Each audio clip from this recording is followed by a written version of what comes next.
Mesdames et messieurs, bonsoir et bienvenue. Nous sommes très contents encore une fois de revenir ici pour parler de l'espace, comprendre l'étendue de la grandeur de Dieu. Nous y revenons justement parce que beaucoup de questions ont été posées à Monsieur Dieudonné Bifoumanou. Bonsoir. Vous allez bien? Très bien. On revient aujourd'hui, on est d'ailleurs là en direct. D'ailleurs, les téléspectateurs peuvent poser des questions pour ceux qui nous suivent en local déjà. Alors, plusieurs questions ont été posées parce que vous parlez des étoiles, des lumières, des lunes, des soleils, de la Terre, plusieurs planètes. Et alors, beaucoup de choses qui entrent en compte. Et surtout, vous essayez aussi de réveiller le goût de l'apprentissage dans le domaine particulier de l'espace, comprendre la galaxie. C'est beaucoup de questions qui reviennent avec des téléspectateurs. Mais déjà, pour ce qui concerne le changement climatique, il y a eu encore plusieurs questions des téléspectateurs qui voudraient bien avoir votre aperçu aussi clair autour de ce sujet. Déjà, je commence par la première question d'un téléspectateur qui disait pourquoi vous attachez peu d'importance au changement climatique? Non, ce n'est pas qu'on attache très peu d'importance au changement climatique. Nous constatons que, comme les autres, surtout les observateurs, les climatologues, nous constatons que la planète se réchauffe de plus en plus. C'est-à-dire, il y a des blocs de glace qui étaient compacts, surtout au niveau du pôle Nord ou au sommet de certaines montagnes, qui dégèlent. Et quand la glace dégèle, la quantité d'eau augmente dans les océans. C'est ainsi que certains points qui étaient à un certain niveau, à cause de l'augmentation des eaux dans les océans, vous verrez que certaines choses peuvent disparaître, peuvent être avalées par l'océan. Ça, c'est un constat que tout le monde fait. Et là, il n'y a même pas à discuter. Nous vivons ça. Mais maintenant, le problème, c'est par rapport à la cause. Pourquoi il y a ce changement climatique? C'est là où je dis, je ne mets pas en cause le fait de l'homme. L'homme précipite justement ce changement dans la mesure où l'homme sécrète certaines substances qui vont déranger l'atmosphère. Quand on parle de la couche d'ozone, c'est une couche qui retient certains rayons solaires, des rayons solaires nocifs.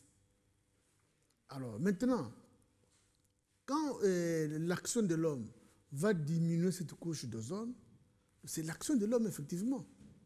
Mais la question que moi je me pose, pas que je me pose, mais personnellement, moi-même je me pose, est-ce que c'est la seule cause? Le problème se situe seulement à ce niveau-là. Parce que eux-mêmes, les climatologues, nous disent que la Terre, notre planète Terre, n'avait pas la même forme il y a des millions d'années. N'avait pas la même forme. C'est-à-dire, l'océan Atlantique ou l'océan Indien et Pacifique n'avait pas cette forme-là. Ce n'est pas une forme qui existe depuis la création du monde. Le continent africain, quand vous voyez la carte du continent africain, le continent africain, américain, européen, n'avait pas, tous ces continents n'avaient pas la forme, les formes qu'ils ont actuellement. C'est-à-dire la Terre s'est modifiée. Se modifie du jour au lendemain. La mutation au niveau de la forme, elle inquiète. Peut-être, c'est parce que vous en parlez maintenant ou bien les gens l'ont constaté depuis des années? Non, mais les gens l'ont constaté. Ce n'est pas moi qui ai découvert ça. C'est ce que nous lisons, c'est ce que nous suivons comme documentaire, c'est ce que nous lisons dans les ouvrages. Donc, ces changements de la forme, si la forme de la Terre change, et a fortiori le climat, et même les climats, eux-mêmes, ces spécialistes nous disent que la planète Terre n'avait pas ce degré-là auparavant. Il faisait plus froid sur la planète Terre que maintenant. Non, mais à vous entendre, apparemment, on dirait, même si l'homme changeait son comportement par rapport aux activités, la Terre a toujours une fin programmée. Mais oui, l'homme, ce qu'il fait, c'est juste pour retarder, soit pour se faire plaisir, soit pour retarder certaines choses. C'est là où vous énervez les climatologues aussi. Mais non, c'est-à-dire, les climatologues nous disent seulement de retarder, de ne pas poser certains actes pour retarder l'avènement de certains effets négatifs. C'est tout. Non, mais lorsqu'on vous parle, par exemple, d'une agriculture responsable, éviter l'agriculture sur brûlis, pas trop de plastique dans l'atmosphère. Aujourd'hui, on parle même des océans qui sont inondés de certaines matières comme le plastique qui essayent de réduire le mouvement ou sinon la vie de certaines espèces. Et ça, c'est pas une sorte de campagne que vous, en tant qu'humaniste, vous pourrez mener pour essayer de préserver l'environnement, par exemple. Non. Ou sinon, pour vous, ça partira et que, écoutez, regardons, observons comment est-ce que la Terre est en train de s'éteindre petit à petit. Non, s'il y a une action de l'homme, un acte de l'homme qui est nocif, on ne peut que l'empêcher. C'est tout à fait normal. Parce que c'est comme vous parlez de plastique dans les océans. Oui, on a constaté ça. Même au niveau du fleuve Congo ici, on les voit. Même dans nos rues, on les voit. Donc, ça, c'est l'homme. Ce n'est pas Dieu qui a inventé. Non, mais ici, on veut bien revenir sur l'impact de cette irresponsabilité de l'homme dans l'utilisation de certaines matières. Est-ce que ça ne compte pas aussi dans la dégradation de notre environnement? C'est justement ça, la campagne, que les climatologues qui nous suivent, qui vous posent ces questions, voudraient bien comprendre. C'est comme cette question qui dit, l'homme n'est-il pas aussi responsable de la détérioration de la planète? Mais c'est ce que je dis. Il y a des actes de l'homme qui sont répréhensibles et qui causent des mauvaises choses sur la terre. Il y a des actes de l'homme. Mais l'homme, pourquoi il pose ces actes? On doit aussi faire parfois une certaine métaphysique des choses. L'homme pose ces actes pour survivre, pour améliorer sa façon de vivre, son quotidien. Et quand on nous invente les appareils téléphoniques, tout le monde est content. Ah, il y a un monsieur qui est au village, moi je suis en ville, je suis en Europe, mais je parviens à causer avec lui sans problème, alors qu'il y a quelques années, il fallait se déplacer. Les gens sont contents de cette évolution. Mais quand maintenant on commence mais cette évolution, voilà les conséquences. Oui, c'est vrai que les téléphones aussi émettent... Mais c'est tout ça. C'est-à-dire... émettent des gaz à effet de serre à un certain degré, bien que c'est faible, mais... Même la nourriture ici peut poser aussi des problèmes. Parce que plus vous mangez, plus vous terminez les autres êtres vivants qui ont droit aussi à la vie. Donc, si on se posait ce genre de questions, la réponse est, moi je dis ceci, il serait souhaitable qu'on interdise, ou on interdit toujours on interdit l'homme de poser certains actes quand on sait que les conséquences de ces actes-là, les conséquences sont mauvaises. Là, c'est tout à fait normal. Mais maintenant, surcharger l'homme en disant non, c'est à cause de l'homme. Non, pour le changement climatique, moi je n'affirme pas que c'est seulement l'homme qui est à la base de ces changements climatiques. Non. Parce qu'il y a eu déjà des changements climatiques que l'humanité a connus quand l'homme ne faisait rien de mauvais. Mais il y a eu un changement climatique. Et qu'est-ce que vous allez dire à ce moment-là? C'est ce que je dis. Ce que l'homme peut faire, qui peut abîmer, on interdit. Mais le changement climatique, quand on voit l'univers tel que fonctionne l'univers à travers les galaxies, les systèmes solaires, c'est là où on se dit... Mais dire ça, ce n'est pas dédouaner l'homme aussi de sa responsabilité de mieux gérer l'environnement. On ne dédouane personne. On dit simplement, ceci est mauvais, ne faites pas. On démontre alors. Quand vous démontrez que ceci est mauvais, ne faites pas, vous ne le faites pas. Mais l'homme lui-même, qui vante aujourd'hui tel comportement, tel élément, demain, quand il aura compris que cela était mauvais, il va encore changer. Ça, c'est l'évolution. Maintenant, aujourd'hui, nous sommes en train de vivre une guerre, disons, qui dérange le monde maintenant. Plusieurs guerres qui dérangent le monde. Plusieurs. En commençant par chez nous-mêmes. Mais l'homme devait faire quoi? Empêcher ces guerres-là. Mais certains empêchent, d'autres pousse les gens à faire la guerre. Alors, vous parlez de l'agression, des agressions, par exemple. Des guerres en général. Des guerres en général. C'est-à-dire, la guerre, c'est la fin du dialogue qui entraîne cette guerre-là. Parce que vous avez voulu résoudre un problème, vous ne voulez pas le résoudre par le dialogue, vous estimez que le dialogue est fini, maintenant on passe à la guerre. Donc, et ces guerres-là, mais c'est nous tous qui refusons ces guerres. Mais pas nous tous qui refusons ces guerres. Il y a un groupe qui refuse, il y a un autre qui accepte, malheureusement, sur cette planète Terre, avec toutes les conséquences. Donc, c'est pour dire que la relativisation est toujours nécessaire à faire. Non, mais en ce qui concerne le changement climatique, voilà. Là, je répète et j'insiste, l'homme a sa part de responsabilité, mais qui n'est pas nécessairement la plus importante. Parce que, qui n'est pas nécessairement, je dis nécessairement, c'est-à-dire il y a une nuance pour dire que ça ne dit pas que c'est ça la vérité, mais qui n'est pas nécessairement. Parce que s'il y a par exemple une collision où il y a eu peut-être explosion d'une étoile et dont les conséquences sont arrivées sur Terre, qu'est-ce que nous avons à faire? L'homme, qu'est-ce qu'il a à faire? Quand il y a des vents solaires, d'abord la lumière ne vient pas de la Terre. La lumière vient de très loin. Mais c'est nous qui bénéficions de cette lumière. Quand il y a le jour et nuit, ce n'est pas nous qui décidons. C'est le soleil qui vous envoie la lumière. Mais nous pouvons décider d'avoir un environnement assaini. Mais c'est ça. On parle par exemple de l'exploitation du pétrole aujourd'hui à travers le monde. Le carburant notamment contribue à hauteur de plus de 30% dans la pollution de l'atmosphère. On parle des avions, on parle des autos, les véhicules, même nos motos, nos bateaux sont responsables de la pollution à plus de 30% sur la planète. Est-ce que si on arrêtait aujourd'hui, par exemple, les énergies fossiles, on ne contribuerait pas à un monde aussi meilleur qui sera exempté de beaucoup d'autres maladies? Par exemple, aujourd'hui, on parle des pandémies, de certaines pandémies qui se répandent facilement, comme le Covid.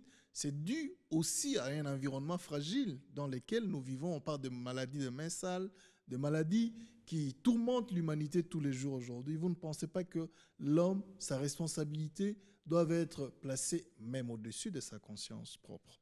C'est-à-dire, tout ça, c'est la théorie aussi. Non, comment vous parlez de théorie? Justement.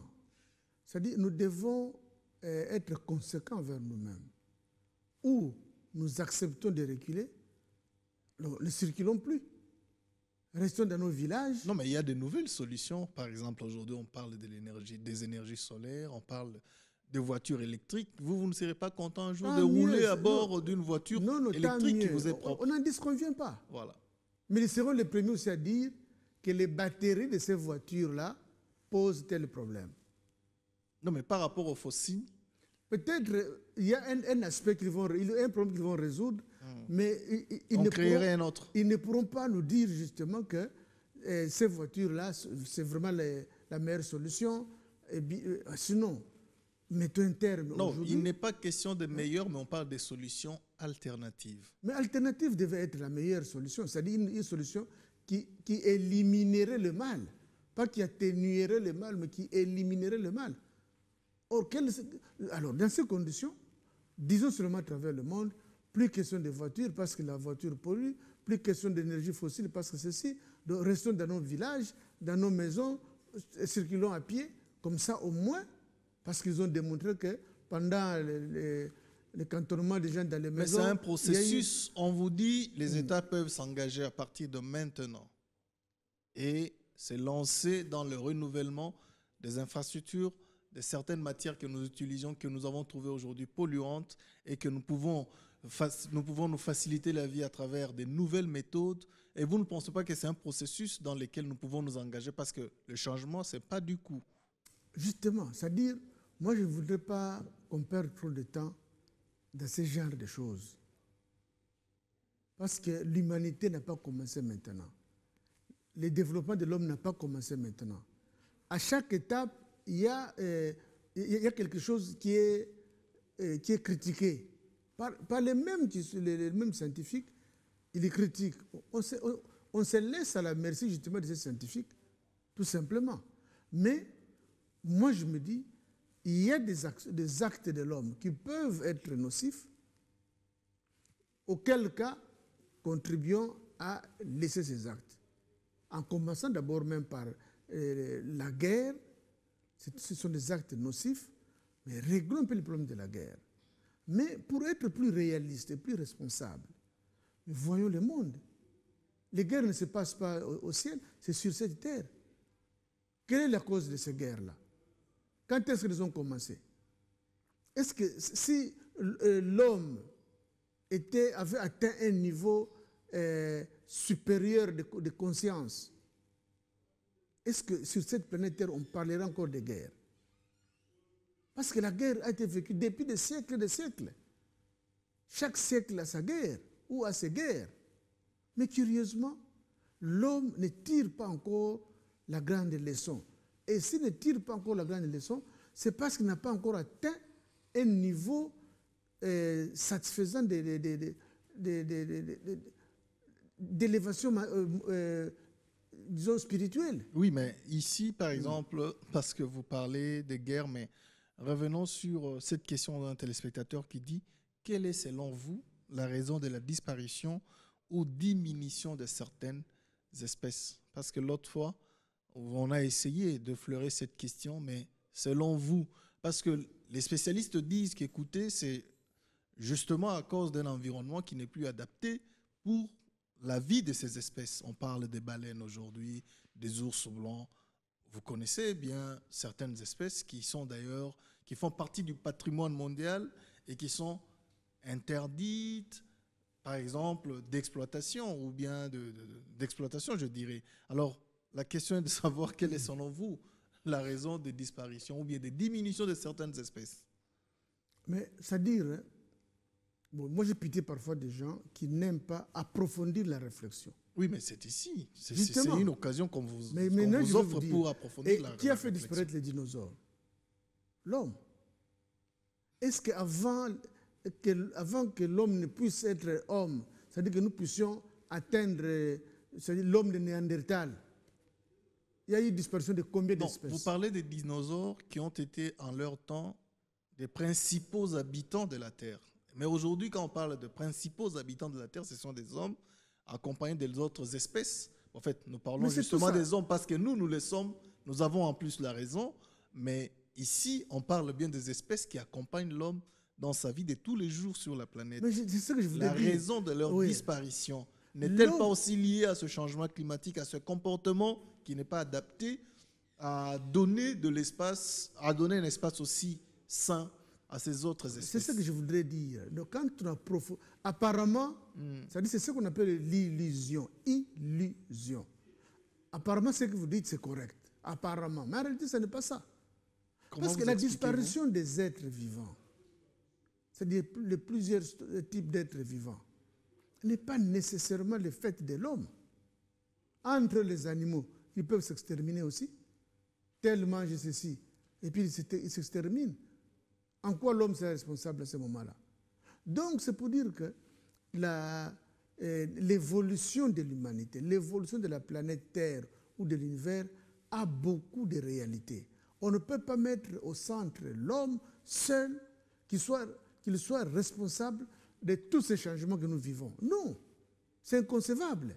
Sinon, mais que l'homme alors crée notre planète, qu'on dise, bon, l'homme, parce qu'il est suffisamment fort. Non, mais c'est le sens des efforts que l'homme fournit pour visiter les autres planètes. C'est peut-être pas ça. Non, il veut visiter d'autres planètes alibi qui sont déjà créées par un être supérieur. Oui, mais aller chercher le moindre espace vital pour l'homme, c'est entre autres des curiosités qui nous donnent l'idée de dire que l'homme voudrait bien trouver mieux que la Terre. Il pourra faire ce qu'il veut. Nous ne savons pas. Peut-être que nous sommes venus d'ailleurs. On ne sait pas. Mais ce qui est sûr, c'est que la vie, le corps physique a des éléments, est constitué des éléments qui viennent d'ailleurs, qui sont venus d'ailleurs. C'est-à-dire? Mais justement, c'est-à-dire quand on dissèque le corps de l'homme, on voit la chair, le sang, tout ça, tout ça. Mais les scientifiques, quand ils décomposent davantage, ils trouvent certains éléments, ils ne parlent plus en termes de chair, mais ils parlent en termes de cellules, l'eau et tout ça. Mais il y a des choses qui sont venues de l'espace. Donc la fécondation de la Terre n'a pas été faite seulement ici sur Terre. C'est une fécondation qui est venue aussi de l'espace. Donc c'est pour dire que quand on comprend ça sous cet angle, dans cet ensemble, c'est là où on se dit, l'homme n'est pas maître de tout. L'homme est insignifiant, lui-même va disparaître. Et en quoi il peut être plus fort, mais qu'il se batte contre la mort, si réellement il est suffisamment fort. Parce que la mort, il va la rencontrer à tout moment. L'homme va mourir, la planète Terre va mourir, le soleil va mourir. Donc, la mort, c'est vraiment indiscutable. C'est le passage obligé de tout être humain. Oui, c'est le processus même de l'univers. L'univers, nos planètes ont commencé, sont en train de vivre et vont disparaître. Ça, au moins, c'est une réalité indéniable. Maintenant, dans cette réalité indéniable, l'homme, lui, est un profiteur, tout simplement, un simple profiteur. Que pour que je vive bien, pour que je mange bien, qu'est-ce que je dois faire? Alors, pour que tu manges bien, va tuer un singe. Comme ça, tu vas les manger. Et tu vas tuer les singes, il les mange. Mais à force de tuer les singes, lui aussi va dire quoi? Moi aussi, je dois manger. Qu'est-ce que je dois manger? Aller vider les graines d'un tel arbre. Il va vider Donc, la vie, c'est comme ça qu'il faut comprendre la vie. Et quand on comprend ça sous cet angle-là, que nous ne sommes pas maîtres, nous avons un rôle à jouer, mais on ne joue pas nécessairement on ne doit pas être pratiquement complexé pour dire que nous jouons le meilleur rôle sur Terre ici. Oui, mais brièvement, les raisons de la disparition de certaines espèces, ou sinon la diminution de plusieurs autres espèces connues aujourd'hui, selon vous, on peut retenir que c'est la nature. La nature qui se... Mais la transformation, c'est-à-dire quand les darwinismes disent l'évolutionnisme, mais c'est une réalité. La nature elle-même élimine ce qui n'est plus nécessaire. Sur le plan spirituel aussi, donc on nettoie la planète Terre de beaucoup de choses. Si les dinosaures avaient existé ensemble avec l'homme, est-ce que l'homme pouvait résister? Parce que pour qu'un dinosaure puisse se rassasier, il peut nous manger, il peut manger une vingtaine de personnes. Non, mais nous avons aussi des baleines qui sont beaucoup plus grands. Non, les baleines ne mangent pas l'homme. Les baleines mangent des petits poissons, heureusement. Heureusement, les baleines ne peuvent pas manger l'homme. Oui, mais les dinosaures ne mangeaient pas aussi des hommes, ou sinon n'ont pas mangé. Non, les dinosaures, il y avait des dinosaures carnivores qui pouvaient t'avaler, toi, ils m'avalent, et puis même 20 personnes, ils nous avalent, et puis c'est tout. Personne ne va en faire un problème. Maintenant, si ces êtres vivants avaient existé au même moment que nous, la baleine existe. Mais quel est cet homme qui vit sous l'eau? Vous pensez que les espèces plus méchantes qui ont vécu sur la Terre, il n'y a pas beaucoup plus méchantes, si je peux me répéter, que les dinosaures? Non, ici, il n'y a pas de méchanceté. Sinon, si nous sommes dans le monde des poules ou des coqs, vous êtes un véritable méchant. Parce que l'homme mange la poule, mange sans pitié. Et quand les poules se mettent ensemble pour causer, se diront, mais nous avons des gens qui viennent nous manger à tout moment, ils sont méchants. Non, c'est votre alimentation qui vous oblige à les manger. Comme les dinosaures aussi, son alimentation l'obligeait ou pouvait l'obliger à te manger. Donc, oui, mais pas, là, nous passons directement à l'une des questions d'un téléspectateur qui disait, mais M. Bifouma, nous, avec ces connaissances qui donnent à la fois le goût de vous écouter et la curiosité de comprendre ce qu'est le monde, mais aussi qui donnent la peur de comprendre que nous vivons comme si nous pouvons disparaître à tout moment. Comment vous faites pour garder tout ceci en restant équilibré? Mais justement, c'est-à-dire, quand nous disons ça, ce n'est pas pour faire peur aux gens. Non, mais là, Mais vous c'est pour que inspirez les quand gens même un peu de la comprennent. peur hein, quand vous Non. nous dites que non, C'est la pour- disparition, c'est tout de suite et à Non, tout c'est moment. pour que les gens se remettent en cause. Pour que l'homme se remette en cause. Quand l'homme se remet en cause, il doute de lui-même, il va changer sa façon de réfléchir, sa façon de vivre avec son collègue homme. C'est ça là. Or, quand vous changez la façon de vivre, vous élevez votre âme, comme le disent les catholiques, élevez vos âmes, nous les tournons vers le Seigneur. Quand vous élevez vos âmes et que vous les tournez Et ça, vers le c'est pas Seigneur... une théorie. Hein. Pardon? C'est pas une théorie. Non, mais c'est une vision. C'est ça la réalité même des choses. Parce que le monde ne nous appartient pas. Nul n'a créé le monde. Celui qui a créé le monde a donné des principes, dicte des principes à travers ses envoyés. Mais observons seulement ces principes-là, comme ça nous serons plus à l'aise. Mais maintenant, tout ce que nous disons, c'est pour vous inviter à observer ces principes-là. Quand on les observe, la vie sera plus facile et meilleure même. C'est-à-dire on n'aura plus peur de la mort, on n'aura plus peur de la disparition de la planète Terre. Au contraire, si on nous disait par exemple que non, on a constaté qu'il y a un astéroïde qui va s'abattre sur la planète Terre peut-être d'ici un mois. On observe disons les trajets de cet astéroïde, on se rend compte que ça pourrait s'abattre sur la planète Terre dans un mois. Et que si ça s'abattait sur la planète Terre, en tout cas, la vie va disparaître. Maintenant, les hommes feront quoi à ce moment-là? Ils se mettront seulement à prier, à chanter, en disant, bon, comme nous allons rejoindre Dieu, comme ça nous irons au moins dans de bons sentiments. Hein? Donc maintenant, c'est ça les problèmes. Bon, au lieu d'attendre ces moments ultimes pour aller chanter, mais faisons ça maintenant. Parce que je me rappelle, il y a quelques années, à Kinshasa, on avait annoncé l'éclipse solaire et la capitale avait bougé. Hein. Les gens se sont achetés même des provisions, je me rappelle, des lunettes de soleil. Et voilà. Ça a créé la vraie psychose. Voilà. Est-ce que l'homme était à la base de ça? Quel était le rôle de l'homme dans tout ça? Et ça, c'est rien. L'éclipse, c'est rien. C'est un petit phénomène. Mais quand il y a les phénomènes, les vents solaires, heureusement que notre planète est protégée par un magnétisme qui dévie les vents solaires. Mais si les vents solaires devaient s'abattre sur la planète Terre, mais qui pouvait les résister? Personne. Bon, maintenant, si les astéroïdes ou les comètes s'abattaient sur la planète Terre, qui va résister? Parce qu'il y a l'année passée, je crois, il y a un astéroïde qui s'est dirigé vers la planète Terre et qui est passé sur l'orbite. Donc la Terre est passée 2 semaines avant et l'astéroïde, même endroit, est passé au même endroit. C'est une chose que nous ne voyons pas et nous ne pouvons même pas comprendre aussi le danger que ça peut nous apporter. Justement, c'est nous qui ne voyons pas. Mais les hommes de science, les observateurs de l'espace voient ça. C'est ce qu'ils en parlent. Et l'homme observe même le soleil pour, quand il y a des grands vents solaires, que l'homme puisse se préparer déjà. Parce que les vents solaires peuvent abîmer même les circuits électriques dans un rayon donné. Donc, il y a beaucoup de dangers qui viennent de l'extérieur de notre planète, qui sont dans les systèmes solaires.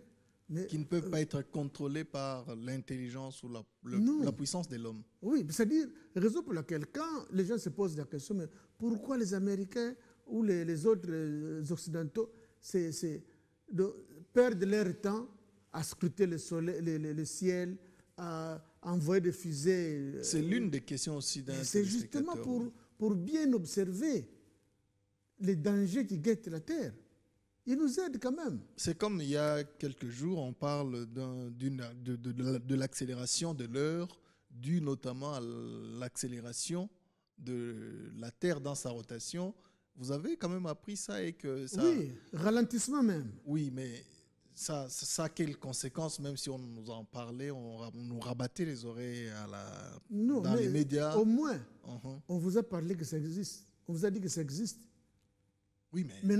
Maintenant, ce qui s'est passé, c'est un ralentissement lent. C'est-à-dire que ce n'était pas trop sensible. Maintenant, s'il y avait un ralentissement sensible, qu'au lieu de 24 heures pour faire la rotation, la Terre commence à faire 26 heures, 27 heures ou 30 heures. L'homme ne s'adapterait pas? Mais justement, quelles seraient les conséquences? On ne sait pas. Et si brusquement maintenant ça commençait à s'accélérer et qu'au lieu de 24 heures, la journée commence à faire 18 heures. 20 heures, on a terminé la journée. Vous voyez ce que ça peut faire. Et même sur le plan psychologique, à part le physiologique, peut-être que l'homme ne va pas s'adapter, ou les êtres, les grands êtres ne vont pas s'adapter à cette vitesse-là ou à cette lenteur. On ne sait jamais. Donc, vivons tel que nous vivons, fournissons un effort pour ne pas poser des actes qui abîment notre planète, mais prions tout simplement que Dieu nous protège, parce qu'il n'y a que lui qui peut nous aider à faire échapper certaines choses. Alors, une autre question, M. Bouffman, d'un téléspectateur qui voudrait comprendre. Lui, d'ailleurs, il est à Goma. Il veut bien que vous puissiez lui expliquer le phénomène volcan. Comment ça se passe pour qu'on ait certains coins du monde où vous avez des montagnes qui vous crachent le feu? Oui, c'est-à-dire, chaque domaine a ses spécialistes. Les volcans, il y a aussi les spécialistes des volcans. Mais d'une façon commune, moi je ne suis pas spécialiste des volcans, mais ce que nous savons des volcans, c'est que, vous voyez, à l'est du pays, il y a beaucoup de hautes montagnes qui se forment. Mais ces hautes montagnes-là, quand la terre bouge... C'est des montagnes qui se forment ou bien qui ont existé? Ce sont des montagnes qui n'ont pas existé dès la création de l'univers, ou dès la création de la terre. Ok. Donc, les choses changent. Peut-être que c'était plus haut, ça diminuait, ou c'était plus bas, ça augmentait. Donc, ça change. De sorte que, au niveau de la côte est de notre pays, c'est sûr qu'il y a beaucoup de volcans, beaucoup de montagnes et beaucoup de lacs aussi. C'est-à-dire qu'il y a eu beaucoup de phénomènes qui ont fait que les magmas, parce que le noyau de la Terre, c'est le magma. C'est une boule de fer, mais il y a qui est entouré par les magmas. Mais ces magmas-là, c'est liquide. Et tout en bougeant, quand il y a une fracture quelque part, ça ressort sur la surface. Et c'est cette fracture, quand il y a un vide qui se crée, ces magmas-là sortent. Et c'est ce que nous constatons à travers les volcans. Donc, c'est comme par exemple, là où il y a beaucoup de séismes. Ce sont des plaques tectoniques qui s'enlisent. Et quand ça s'enlise, ça fait bouger la partie là. C'est comme aux États-Unis. Pourquoi vers New York, la côte est des États-Unis, il n'y a pas beaucoup de volcans. On n'a jamais entendu parler de séismes, même si ça existe, mais pas beaucoup. Mais la côte ouest des États-Unis, ça c'est une plaque tectonique qui provoque souvent ça. Et il y a beaucoup de séismes de ce côté-là. Et sa deuxième question, la raison d'existence des climats. Vous savez qu'il existe des coins du monde où vous avez l'hiver. C'est comme aujourd'hui, aux États-Unis, on parle de feux qui brûlent des forêts et qui peuvent même causer la délocalisation des populations. Alors, quelle est la raison du fait que dans certains coins du monde, c'est comme chez nous au Congo, il n'y a jamais eu de feux de brousse qui viennent spontanément. Il n'y a pas aussi l'hiver, des glaces qui peuvent couvrir notre environnement et nous empêcher de mouver facilement comme toujours. Alors, c'est le spectateur qui voudrait comprendre la raison des climats régionalisés selon les régions du monde et pas partout. On ne peut pas vivre la même situation au niveau du climat. Pourquoi? Mais oui, tout simplement à partir de la forme de la Terre. La Terre n'est pas carrée. Et même si elle était carrée, les rayons solaires ne frappent pas la Terre de la même façon. Voilà déjà une cause de différence. Parce que quand les rayons solaires frappent la Terre, c'est au niveau de l'équateur où ça frappe le plus fort. Mais au niveau des pôles, ça ne frappe pas très fort, comme à l'équateur. Donc déjà, la position de l'homme ou la position d'une montagne ou la position que nous occupons sur la planète Terre peut déterminer déjà beaucoup de choses.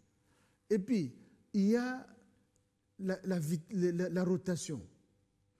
Figurez-vous que la Terre n'est pas statique, elle bouge. Elle bouge à tout instant. Même depuis que nous avons commencé l'émission, nous avons déjà parcouru plusieurs kilomètres. C'est-à-dire que la Terre a déjà parcouru plusieurs kilomètres dans son mouvement de révolution autour du Soleil et dans son mouvement de rotation autour de lui-même. Donc, ces mouvements provoquent aussi beaucoup de choses. C'est-à-dire aujourd'hui, la Terre est à une telle distance vis-à-vis du Soleil. Demain, ça sera plus éloigné du Soleil. Et le lendemain, moins éloigné du Soleil, ainsi de suite. Et c'est possible qu'un jour, au Congo, par exemple, nous avons 2 saisons, qu'un jour, qu'on ait 4 comme ailleurs. Bon, au Congo, nous sommes vraiment au niveau du centre. Mais, d'après la science ou d'après les astrophysiciens, ils disent que les pôles changent tous les 100 000 ans. OK.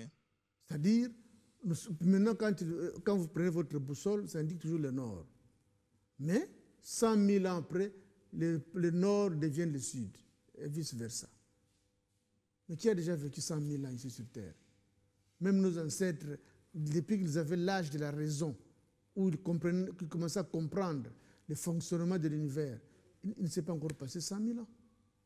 Donc il y a des choses qui se passent, des changements qui se passent sur Terre selon une certaine périodicité. On n'a pas les éléments nécessaires pour les confirmer aujourd'hui, même si l'homme a déjà constaté ça, a déjà émis des hypothèses, ou même a eu déjà des certitudes pour certains phénomènes, mais on ne voit pas ça, on ne sait pas vous expliquer ça très facilement. Alors, qu'est-ce qui explique qu'on ait des régions où nous avons des vents forts qui peuvent même devenir des tempêtes? On parle de Katrina, par exemple, aux États-Unis. Et au Japon, je pense qu'il y a aussi une tempête. Un peu presque dans beaucoup de pays, ils vivent des tempêtes. Et qu'est-ce qui fait qu'il y ait ces tempêtes dans certaines régions et pas dans d'autres? Oui, ça dit, ce sont les climatologues qui peuvent encore bien vous expliquer cette affaire-là. Mais nous savons que, comme je l'ai dit, la position qu'on occupe sur la planète Terre peut déjà être la cause de beaucoup de choses. Et il y a certains vents chauds. Tout peut commencer par l'océan. Telle partie envoie le vent chaud vers telle autre partie. Et la fusion de ça peut provoquer ceci ou cela. Ça sont les climatologues qui peuvent bien expliquer.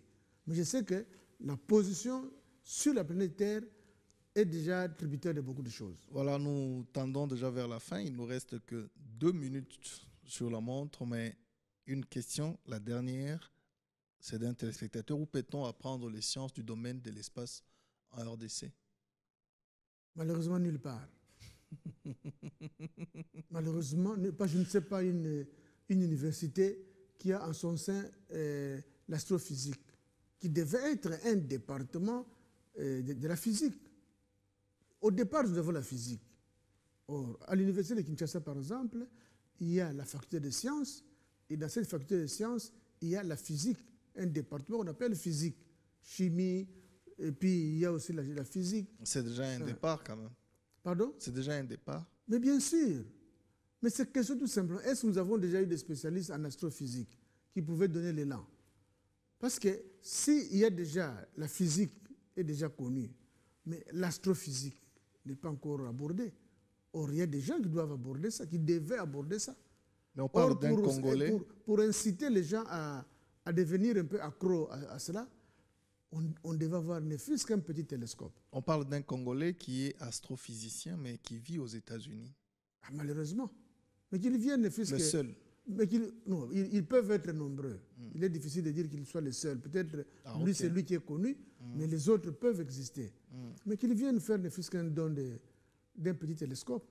Peut-être ça peut susciter les vocations. Mais vous avez fait un don de télescope et vous avez le projet d'installer un observatoire, mais c'est très loin là-bas vers Banzangungu.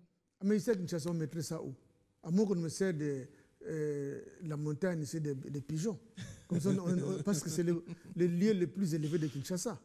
Alors, monsieur me donnait ça, je mettrais mon télescope sans problème. Non, mais on ne vous donnerait pas tout pigeon pour installer votre télescope. Même 600 mètres carrés ou 1000 mètres carrés. Ce sont des propriétés déjà malheureusement aujourd'hui. Bon, merci beaucoup d'avoir répondu à ces nombreuses questions. Je pense qu'on pourrait encore poser d'autres prochainement, mais on essaiera peut-être avant de passer à un autre thème, de répondre au moins aux questions des téléspectateurs qui viendront après. Vraiment, grand merci à vous, monsieur Bifumano. Merci. Voilà, mesdames et messieurs, c'est la fin de ce triangle socle du Congo.